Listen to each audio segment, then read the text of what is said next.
25 years ago, a diagnosis of HIV meant that death was just around the corner. Today, an individual receiving that same diagnosis can expect to live a lengthy life. Maybe not the life he or she had envisioned, but life just the same.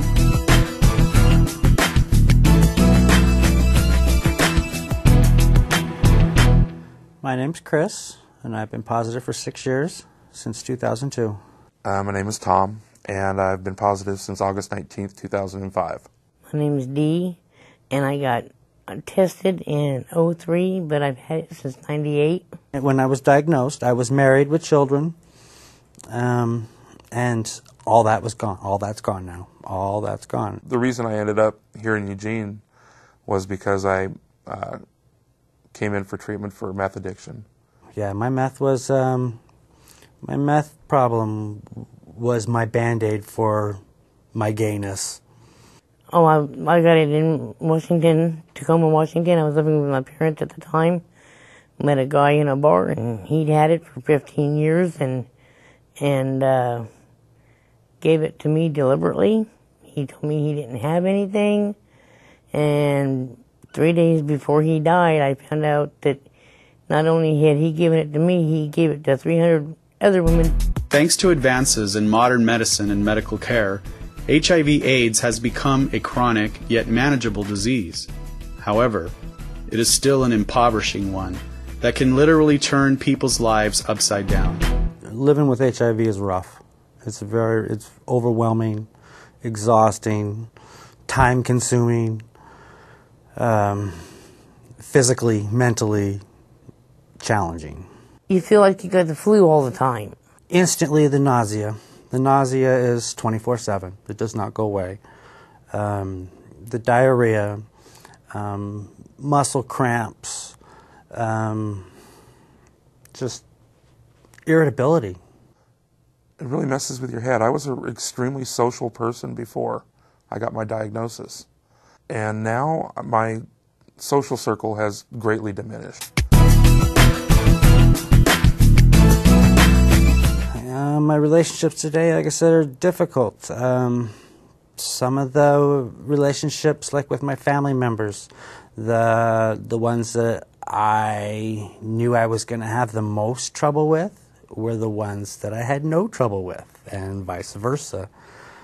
My dad, for one thing, he's a very macho military man, sports and the whole 9 yards, and I'm none of that.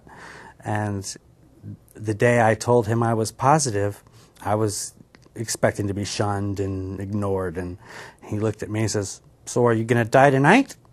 "Well, if you're not, then I suppose you better get on living." I was like, "Okay, Dad." When you go to try and be in a relationship with somebody, and you tell them your status, I mean, they run. Since I've been diagnosed, I have a hard time dealing with the disclosure issue.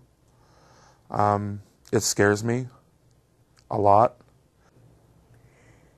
Not being able to have a relationship with well, I can, but like I said, most men don't want to have anything to do with you when they find out. Being alone. So.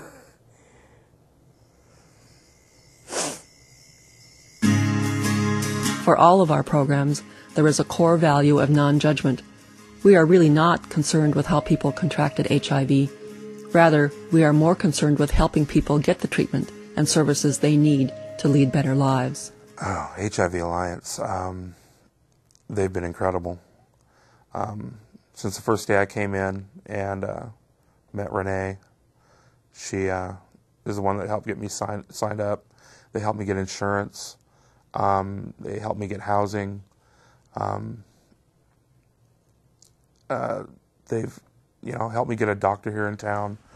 They've pretty much helped me do everything that I needed to do to take care of myself since I was diagnosed. Oh man, they have been there for me since I got diagnosed in 2003, and they've been there 100% for me. They're the one that got me my housing, my insurance, and everything. That anytime I needed anybody for if I needed to talk to, so I wouldn't kill myself or whatever, I'd call them, and they are great. The Alliance, I'm a pretty quiet, shy person, and the Alliance has really been there for me and has sort of helped me come out of my shell a little more, like doing this interview. Yeah, they've been wonderful for me. They've helped me get back on my feet. When I first moved here to Eugene, I was homeless and living on the street. I honestly is so grateful to them for everything they've done for me. They've, taken this broke down, beat up man and, made him proud to be made him proud again of who he is and what he is. That was one of the first things I signed up for when I got my diagnosis. The Speakers in Schools program helps me, I think, almost more than anything, because it gives me a chance to go out and talk to youth and others, even adults, and let them know that this doesn't have to happen to them. I do the Speakers in the School program through the HIV Alliance too, and I went in and did speaking in Cerebral Juvenile Center, and I had one boy come and tell me several months after I did a speaking engagement there that I saved his life. So, like I said, it makes you feel good. All I can say is thank you, Alliance. You've been a big help. If it wasn't for you, I probably would have been dead already. You've shown me that there is life after illness, and thank you.